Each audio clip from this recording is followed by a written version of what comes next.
At the end of the day, I'm very, very privileged to be here. As was noted, my name is Chris Mercer. I see lots of folks who I've had the privilege of getting to know and collaborating with over the years in the room. So nice to see you again.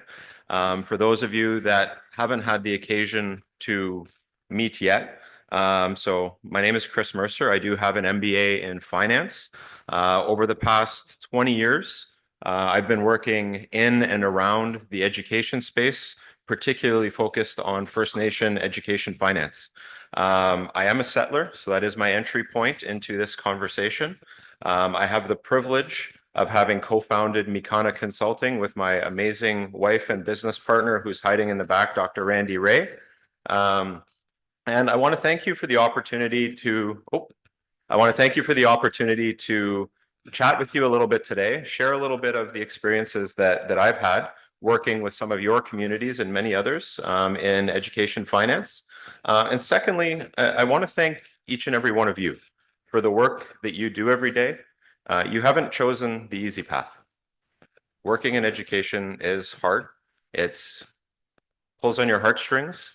And I'm very grateful that each of you chose this path. You make an impact in your communities. You make an impact on families and people. And so a huge miigwech for the work that you do every day. So in terms of education funding, the advice that I'm going to share today, I mean, obviously is drawn largely from my own experiences, but certainly it aligns with guidance that you would receive from the First Nation Financial Management Board. It aligns with ISK policies, love them or hate them, and certainly wise practices that exist out there. I don't think I would be doing you a service in giving you advice that doesn't align with those things.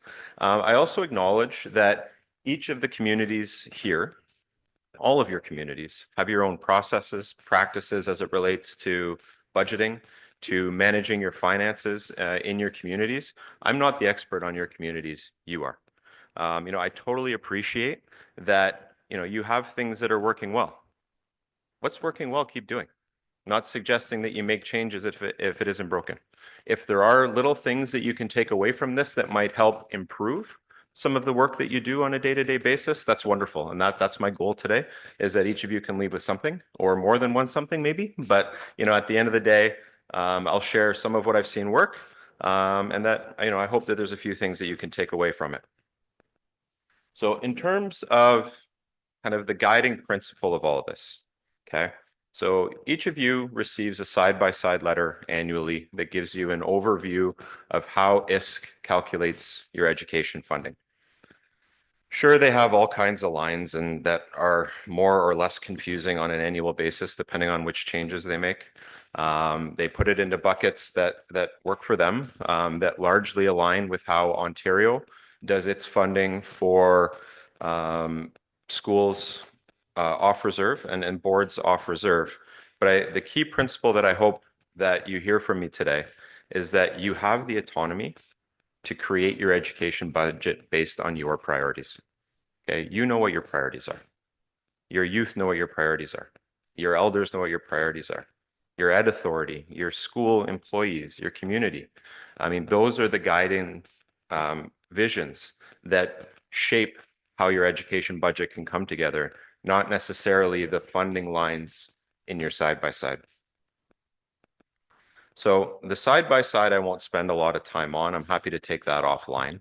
Right now, the most recent version is a 5-page document that, again, just gives you an outline of the funding that you'll receive based on the Ontario region interim funding formula. Now on page 1, there's an overview of your nominal role, there's a breakdown of your community and second level services, and then there's your total funding kind of outlined on page 1. On page 2, there's a more detailed breakdown. So you get into some of the line by line stuff based on the Ontario framework. There's an overview of some of the additions that have been made over the years by ISK, but largely on the backs of work of people like yourselves and the OTIFA table, who have made significant recommendations over the last few years to improve education funding. and their work has been really effective. So I want to commend anyone who's participated there. And then there's certainly a bit of an overview of your provincial and private school funding. On page 3, there is a service provider breakdown there, and I'll speak more about that, but there are some third-party recipients of your education funding based on agreements that as a community that you've entered into up to this point. So in terms of the major funding areas covered, I mean, there's obviously an operation of First Nation schools component, and that's largely formula based. And again, that really comes from the Ontario model, rightly or wrongly. There's an administration and governance component. There's some priorities funding, which again is largely work not just of OTIFA, but you as advocates for your communities, where there have been some funding enhancement, not enough in my opinion, but at the end of the day, some progress made. Some information regarding students attending provincial and private schools, what kind of funding that you're receiving for those individuals. I will flag for you that I've got a pretty strong opinion on this one, and anyone who's spent any time with me in this space knows that. When we talk about the tuition-based approach that ISK has historically taken, essentially they fund you at the rate of the local school board that may be receiving students from you. I have never felt that that's appropriate. Your context is not the local school board's context. So to apply that as a baseline formula, I struggle with, and I always have. I encourage you to push back on that. For those of you that are participating either in the education jurisdiction conversations or in the RIA conversations, I strongly encourage you to push back on that because that base assumption was not designed with the First Nations community context in mind. And why I know that, I was there at the provincial government in 2001 when that formula was designed. The First Nations context was not on the table.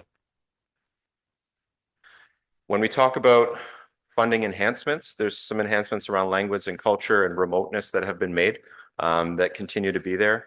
There's some program funding there, before and after school programs, again, that have largely been funded over the last few years, again, through your advocacy, through your efforts, and through demonstrating the need and the impact of those programs.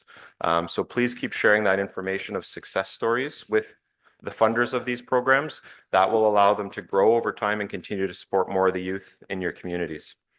And certainly some funding to other service providers. And I will offer some commentary there. I think it's really important to understand the services and the service level from your third-party providers. My experience is that those service providers have really great people that work their butts off. Maybe not enough of them sometimes. And we all wrestle with challenges around staffing and funding. But at the end of the day, what I find is that there's sometimes a breakdown between what communities should expect from the service providers for the money you're providing them and what the service provider is expecting to provide. Not because anybody's trying to do anything that isn't kind or anything of the sort, but ultimately those conversations don't always get had. And so I think it can be really valuable to review those agreements from time to time and just have open and transparent conversations with the service providers who, again, in my experience, want to meet the service level expectation. Many cases do or exceed it, but again, making sure that you're getting the value for the money that you're providing to those service providers and you're getting the services that your youth need. And if the services that your youth need are evolving, then at that point, it also opens up an opportunity to have a discussion with those providers with respect to either potential changes or what have you. So with that, I'll jump right into budgeting. So where to start? Well, in my opinion, there's again, we can say there's 100 things that matter. I try and be efficient and a little bit strategic in what I bring forward. At the end of the day, I'm recommending 5 pillars to you today. I wrestled with this. I started with 10. And so again, you all have pillars in your communities as well that you'll want to reflect on. And the first one is looking at the either strategic plan or comprehensive community plan for your nation. If one exists and is current. I mean, those plans typically offer some commentary on education, a little bit about a vision of where you might land, perhaps some goals or some priorities. And in my mind, if through a consultative community process, what was heard were these goals, I think we as people who work in education have a responsibility to try and say, okay, let's stay anchored in some of those goals that are coming from our community members. And I know that you do that every day. Um, Many communities also have a complementary education vision that sits in and around or builds on the comprehensive community plan. Again, whatever priorities or goals are outlined in that vision, again, are things that I always try and recommend re-anchoring in at the beginning of a budget process. It's really easy to fall into the trap of, well, here's last year's budget. I guess that's what we're doing this year, right? I mean, I've been there, I've done that. And I'm sure some of you have seen that happen. But at the end of the day, going back and saying, okay, maybe that is a starting point that's reasonable, but how does that align with our goals and our vision? And does it still? And if the answer is yes, great. It's not a bad way to start. If there's opportunities maybe to reflect on it a little bit differently, or to say, geez, you know what? Maybe it's time to do a little bit of realignment. Maybe it's time to spend a little bit of time thinking about that and making sure what we're funding matches what we said we're going to get done. So those opportunities exist at the beginning of a budgeting process. I'm a big believer in data. And at the end of the day, it gives context on how your youth are doing. That could be attendance data, that could be achievement data, that can be student transitions into either other schools or post-secondary data. Again, that type of achievement data, again, can help you understand what's going really well in your communities and really help you anchor into some of the programs and services and supports that are offered, and also help identify if there are areas that are consistently a challenge. Well, maybe those are things that should inform your budget process and help you hopefully address the needs of those youth in your community in a little bit better way. Of course, the whole purpose of this conversation in a way is taking the side by side into a budget. So obviously I would be remiss in not saying the side by side is important. I mean, obviously that's your education funding allocation. And so just to be able to understand it. And then, the historical spending piece is an important one. Some of your communities are carrying forward debt. Some of your communities are carrying forward surpluses. Understanding where and how spending has worked over the last few years in your community can be really helpful. If there's consistently a surplus or a deficit in a particular area, well, it's probably time to just have a conversation about the why. And maybe there's an opportunity to make a change in that part of the budget. Or, if it's looking like that's going to be the right budget for this year, at least you've had the conversation. And so it's really saying, okay, how do we look back to be able to go forward? Ideally, you would have all 5 of these to inform your budget process. We don't live in an ideal world. Let's be honest. You can certainly do it well with 4. Less than 4, I would strongly encourage you to think about how you might fill the gaps. Because once you get to less than 4, you're no longer able, in my opinion, to have a holistic conversation about budgeting for education. And you're only having certain windows into the education services and programs in your community. And then you just may miss something. And so at the end of the day, I think if you have at least 4 of these 5 or all 5 of these to start your conversations, you're in a really, really good spot.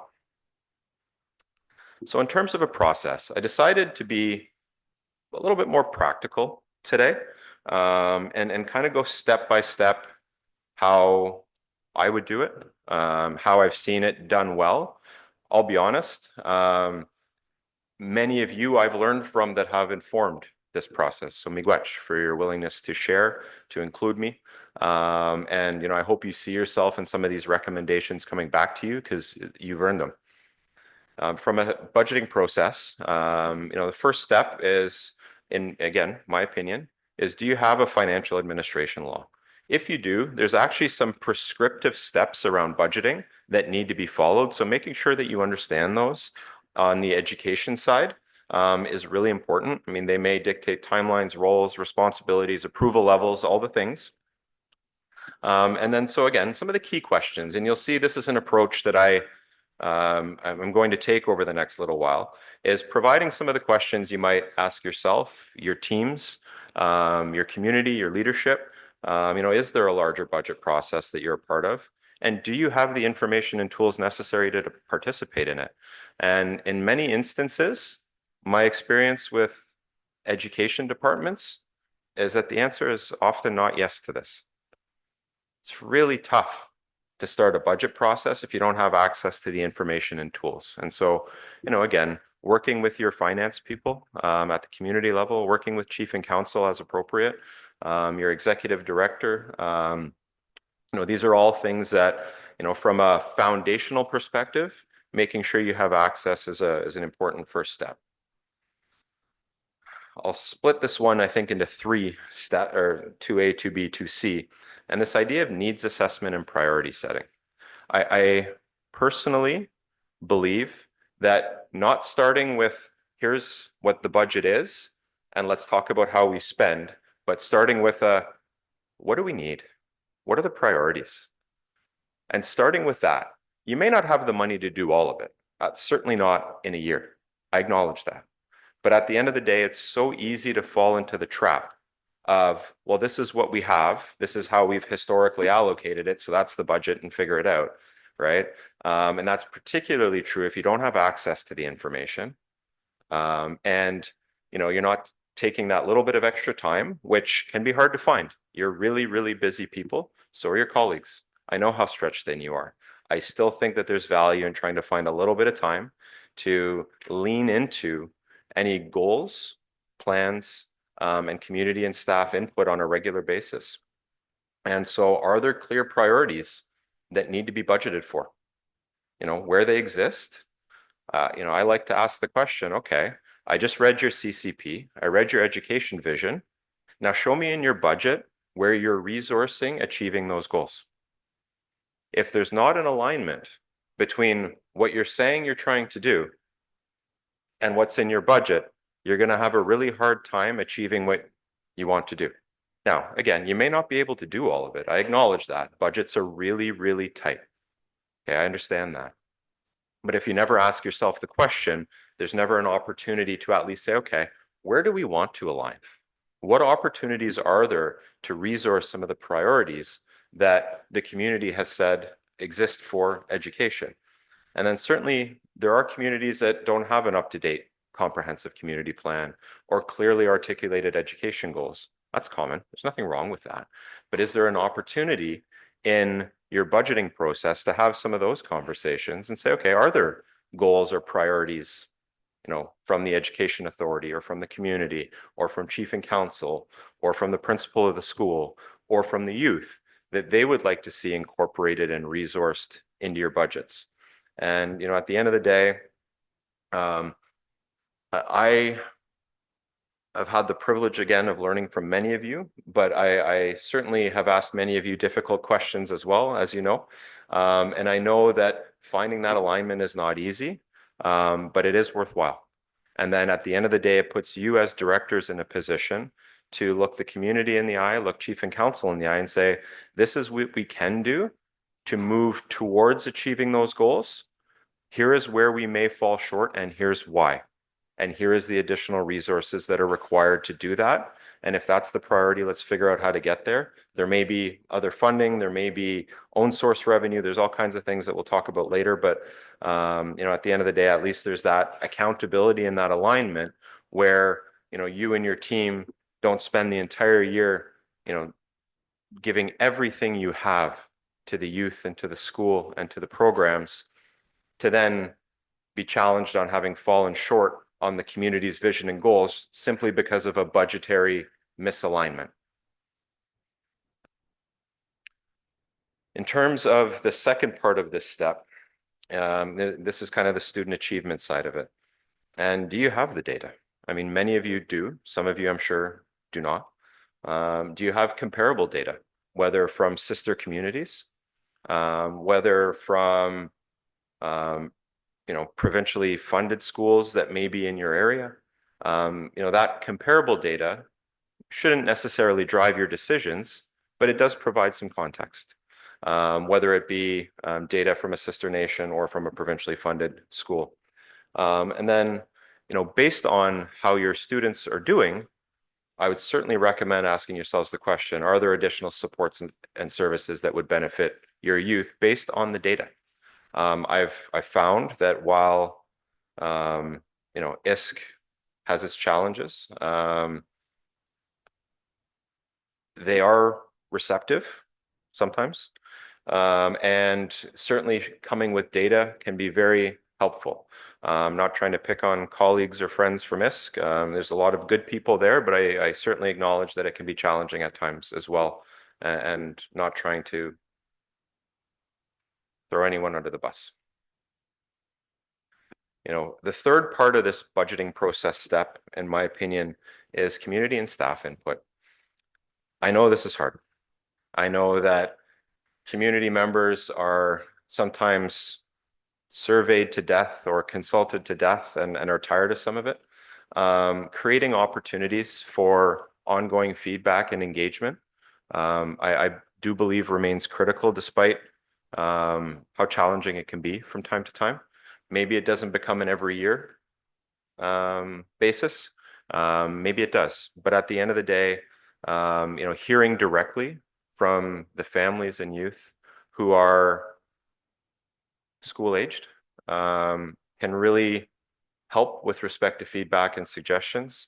And I also encourage you to lean on your education staff.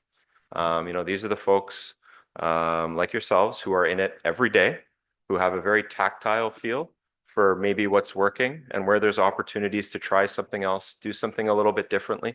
And again, having that come in at the beginning of the process rather than the end, hopefully allows for it to be considered in your budget decisions. Multi-year perspectives and financial performance. Oh. Yeah, multi-year perspective, sorry.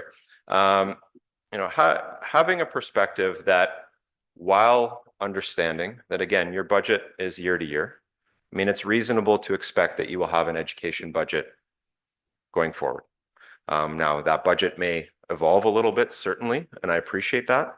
I do think that taking a multi-year approach to your thinking and saying, okay, in a world where I may not be able to fund everything right now that our youth need, here's what I'm going to do from an advocacy perspective, but maybe here's what I can fund this year that leads into something else next year, and then hopefully the year after that. And in the event that you aren't able to secure all of the additional funding that you need, hopefully you're still able to move some of those priorities along by thinking about it over multiple financial periods. We talked a little bit about past performance, and being able to review some of these previous budgets is really critical. And understanding what was actually spent. Now, I know, again, there's challenges with this. Sometimes in the accounting system, not everything is in at the level of detail that allows you to see everything on the surface. Okay, well, maybe in one year you raise that with the hope of working with some of the folks that work in finance to have positive change there where you can see the budget how you want over time. Are there areas that are then overspent or underspent consistently that you want to be reflecting on to say, okay, are there opportunities or needs for change based simply on what's been happening? How do we learn from that? What do we take from that? What adjustments may be required? Are there carry forwards? If there's a negative carry forward, well, that needs to be planned for. I would suggest starting with discussions with ISK on where those deficits come from, because it comes from largely underfunding. And then if there are, positive variances, and so you have underspending historically and carry forwards, well, then I encourage you to go back to your priorities. What part of your priorities aren't in your budget right now? Are there specific ones where you say, we just don't have funding to do this, but we have a little bit of a carry forward from last year. Let's see if we can't make some progress on that particular priority that has been articulated by the community.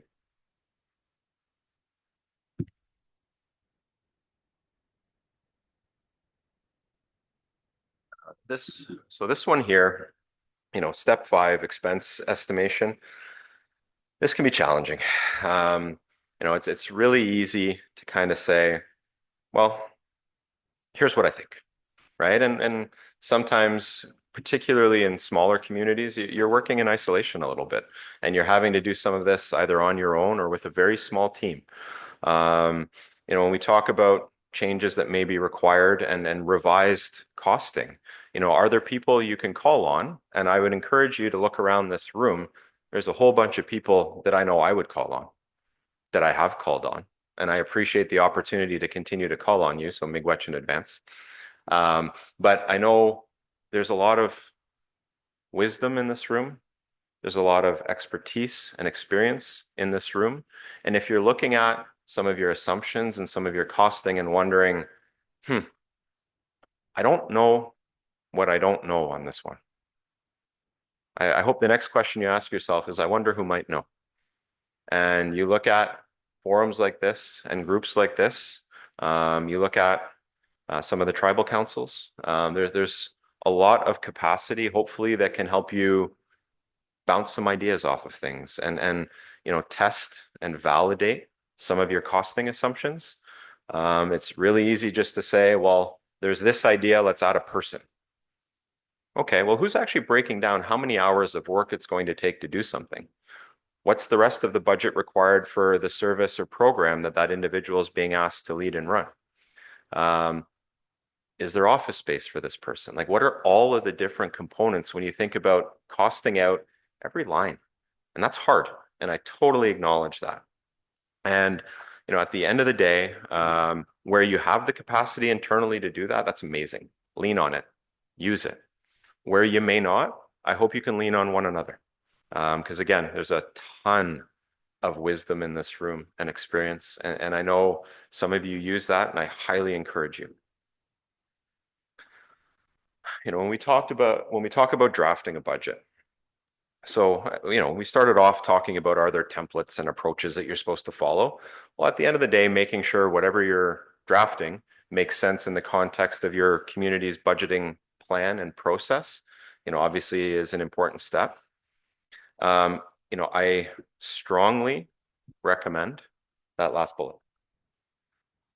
The priorities that are in your community plan or your strategy, your education plan or vision, whatever form that may take, and those brought forward through your process should sit above your budget. Because it's really easy for anyone to come in at the end and go, okay, I see the spreadsheet. I guess this is what the budget is. And unless they were in the room with you for all the conversations that you had and took the time to go back and look at the relevant sections of your community plan or your education vision, they can't situate your budget.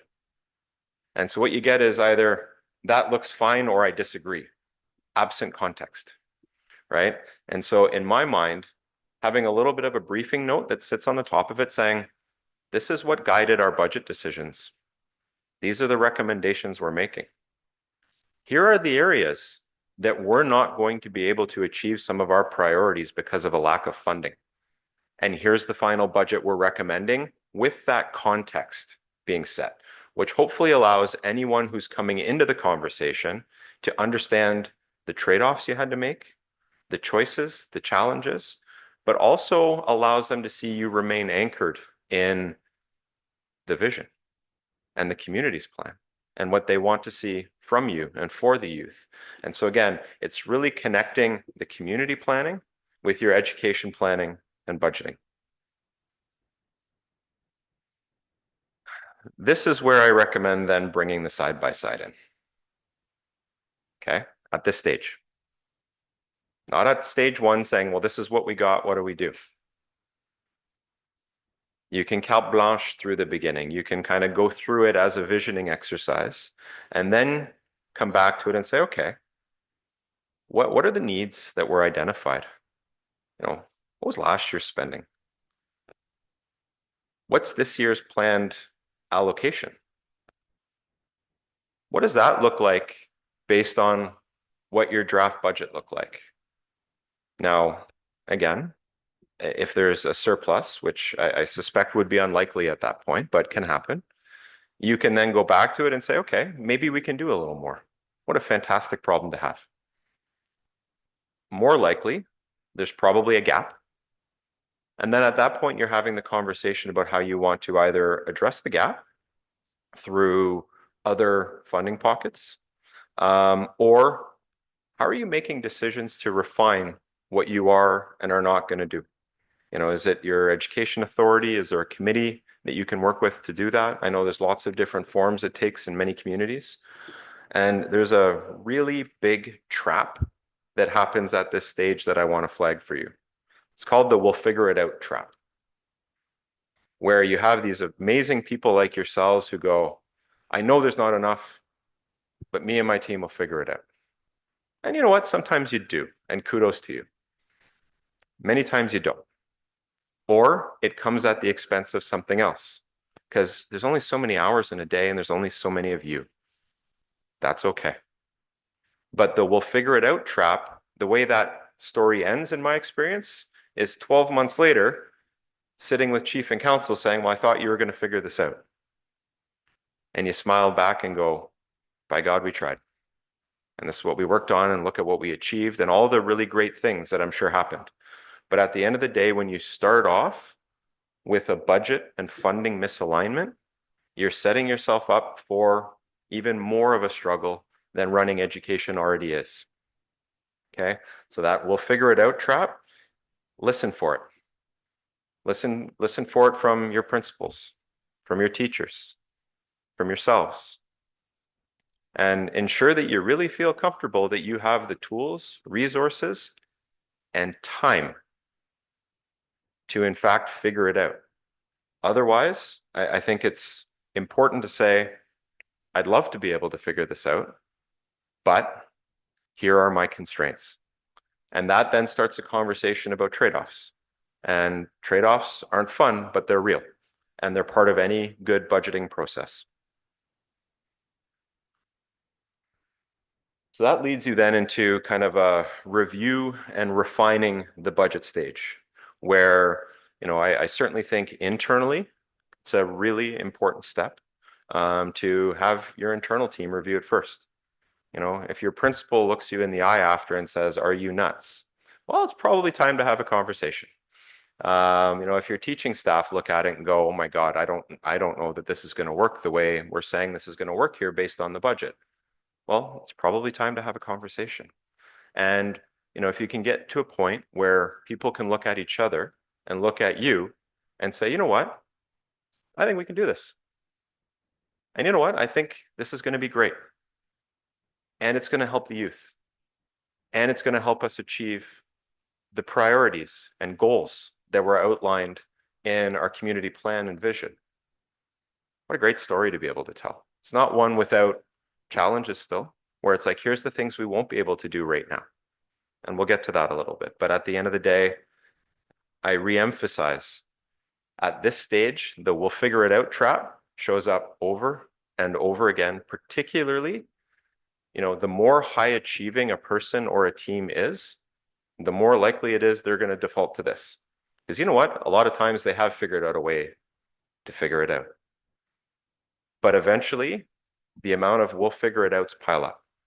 And at some point, you're not putting people in a position to succeed, including yourselves. And so again, I encourage you strongly to protect yourselves in this and protect the expectations of the community just by using your voice and sharing where there's areas that the budget and the priorities may be misaligned. And then the second part of this kind of review and refinement is, does the community understand? And does the leadership understand the priorities that are being resourced and the ones that aren't? And understand the trade-offs. Because again, it's really easy to fall into the trap of, okay, well, the decision got made over here, usually in April, May, June, July at some point, and then the school year starts. Do the families know maybe what trade-offs needed to be made for that school year? in terms of what to expect. Things that may be new and exciting and amazing that they can look forward to that support the youth, or perhaps some areas where you had hoped to be able to do more, but based on the constraints, you had to make difficult choices.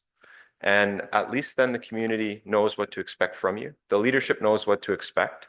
And hopefully then when someone calls a council member or, bumps into them at the mailbox and says, well, what about this? That council member at least would know there were some really difficult trade-offs that were made in the education portfolio. We talked a lot about it, and we're advocating for resources to do this, but unfortunately we can't do it right now. And at least then we're ensuring that those expectations are consistent, and hopefully not having quite as many phone calls to each of you saying, well, I don't know, why aren't we? Why aren't we? Why aren't we? Well, sometimes that comes from communication. And so I encourage you to reflect on that opportunity as you're coming through towards the end of your budget process. This is just kind of a formality, but every community has some kind of formal approval or a financial policy. Whatever that is, you just got to do it. Nothing really exciting or insightful to provide there, just making sure that that step is in your plan. And then this piece here is the one that, you kind of get through your budget process and you go, whoa, that was a lot of work. And now you start planning for the school year. You start talking about the programs, the services, the staffing, which teachers are coming back, what your cohorts look like, all the challenges that you face on a day-to-day basis. It's really easy to say, well, worry about the budget again next year. You're eliminating some of the opportunity you have within the year to react to changes. And I recommend that at least once a quarter, there's a bit of a conversation that happens with how's our spending tracking against our budget? If there's something wildly out of place by October, probably something you should look at, right? Doesn't mean it can't continue, just means at least you understand what's going on. Are there leaders in the community or even the community at large that expects to have some level of regular reporting? I mean, every community is different in that regard. So, I certainly can't tell you the what, but at the end of the day, are there opportunities to share a little bit about, what you've achieved so far? And perhaps, if there are gaps that are emerging, being transparent about them. Certainly opportunities for budget adjustments. Well, sometimes there's a hard time hiring staff for a program. And maybe you get a little bit ahead on that one where it's kind of like, okay, well, we didn't spend, $25,000 because the staff started in August, not in May. Fair enough.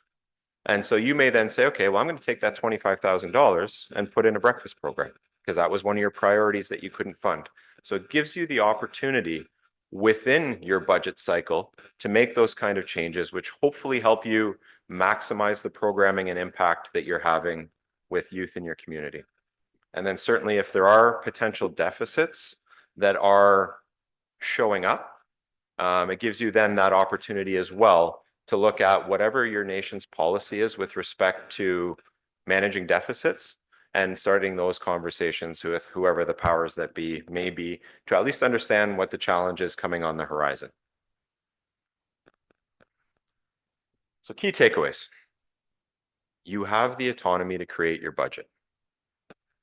I would not encourage you to budget the way your ISK side-by-side is built, unless that absolutely works for you, at which point, do what you want.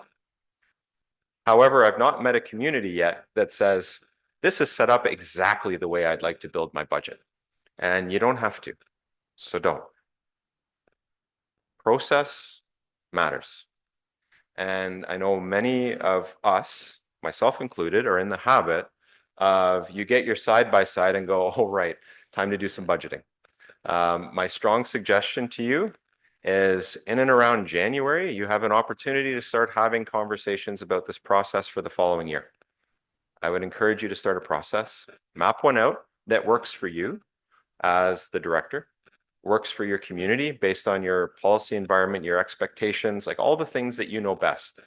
But if you can map out a process from January through to about June that gives you the time to go through some or all of these steps, I think it can put you in a really good position to have as good of a school year the following year as possible, particularly from an alignment perspective between budget and priorities. This third bullet, I know, can be one of the hardest ones to achieve. Randy and I are working with a community right now that shall remain nameless that is amazing. But in their comprehensive community plan, they had 144 very strategic items that were all a high priority. That's hard. Doesn't mean that there aren't 144 priorities in that community. Every one of those priorities is a real priority. But how do you start to refine what are the most important and impactful priorities? How do you ensure that you can point to 4, 5, 6 things that are the most important that you're focused on in a particular period of time? Doesn't mean you aren't doing work that helps with some of the other ones. But if your priority list has more than 5 to 10, I would encourage you to keep looking at it and trying to refine it, because once you get beyond that, you're basically, in my experience, saying, there's just some of these I'm not going to do. And you've internally picked which 5 to 10 you're going to achieve, and the rest are for someone else's list that you're carrying around for them. So just reflect on that and see if you can't align those where you can. Again, the reality, can't do everything in a single budget cycle. You know that better than anyone. And so how do you think about the longer term and medium term goals and thinking about taking an approach that crosses several budget cycles in your thinking and in your planning? And an old colleague of mine who I adore by the name of Carol McCauley, at the end of every budget cycle we went through, she would say, what gets resourced gets done. So let's look at what got resourced and let's test it against what we said would be done. I encourage you to apply that test at the end. Is what did get resourced, and again, what might get done. So with that, you've endured 42 minutes of me standing up here talking into a little bit of a squeaky mic. And so I appreciate your patience. Miigwech again for the opportunity to share some of the experiences that I've had in education budgeting in First Nations. And I hope some of this was helpful to you. Happy, of course, to take any questions that you might have, or happy to get out of the way because I'm between you and coffee break and apparently some good snacks. And so I don't want to be in that way any longer than I need to be either, but a huge miigwech. Any questions?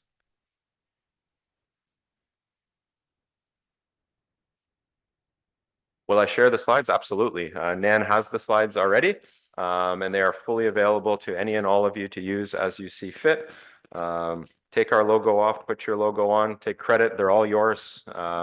And again, change them however you need to, because again, you know your community best. Okay, well, yeah.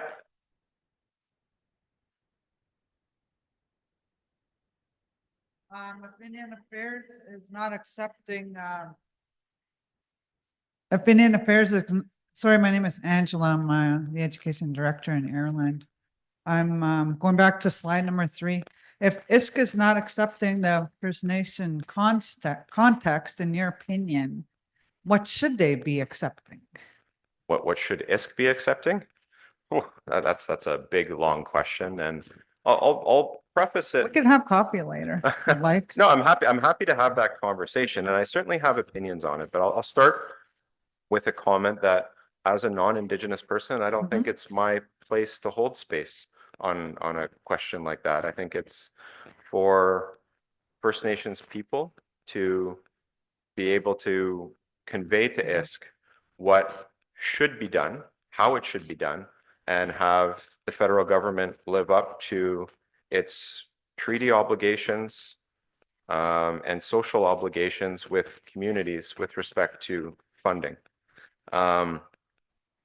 With that said, what I have heard from some of the communities that I've had the privilege of learning from and working with is that community-based education funding really needs to be driven by the community. It needs to be balanced against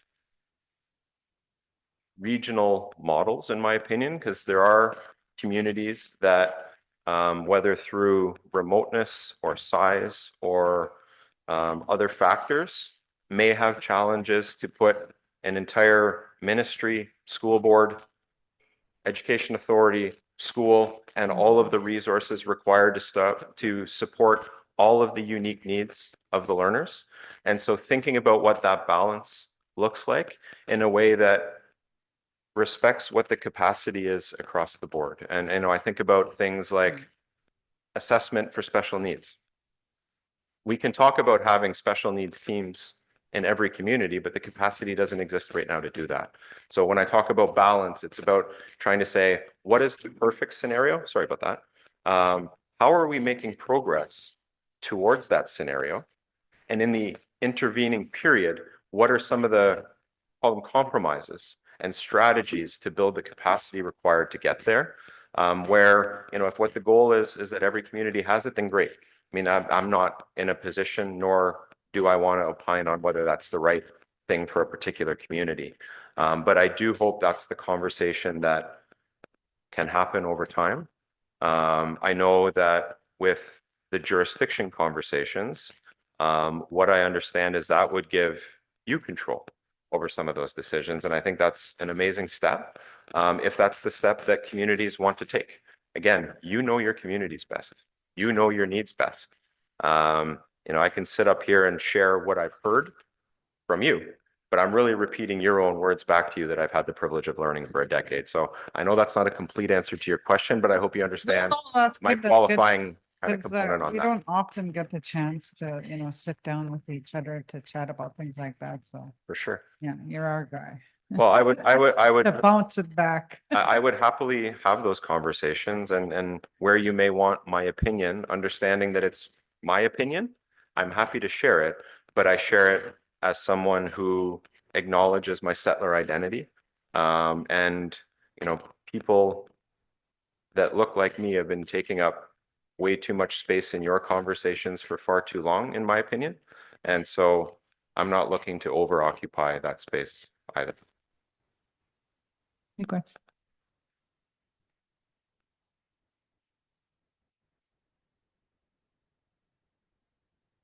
Is that a hand up over there? No, okay. There's a stretch. Got it. I'm due a stretch too. Any other questions today? I'll be around for coffee if anyone wants to chat, or if there's anything that you'd rather just chat about in private. I'm happy to do that at any time. You have my email and my contact info on the first slide. So don't hesitate to use it if I can ever be helpful to you. If it's just a quick chat and a soundboard, my door's open. Anywhere I can be helpful. And so again, miigwech for the opportunity today to speak with and learn from. And I look forward to continuing kind of our relationships into the future. I'm going to get the big one from the boss. It's actually not a question, but someone had asked about the presentation, the slides. You have that QR code that brings you to the NAN website, and I believe every presentation is there so that you'll be easily able to access it. So just to in case you didn't know, everybody can access all of the presentations from that QR code. And in Emily's defense, I brought my presentation to her today. So it may not be on the NAN website yet, and I take responsibility for that, and certainly don't blame NAN. That's a me problem. My contact information is in it. Okay, miigwech.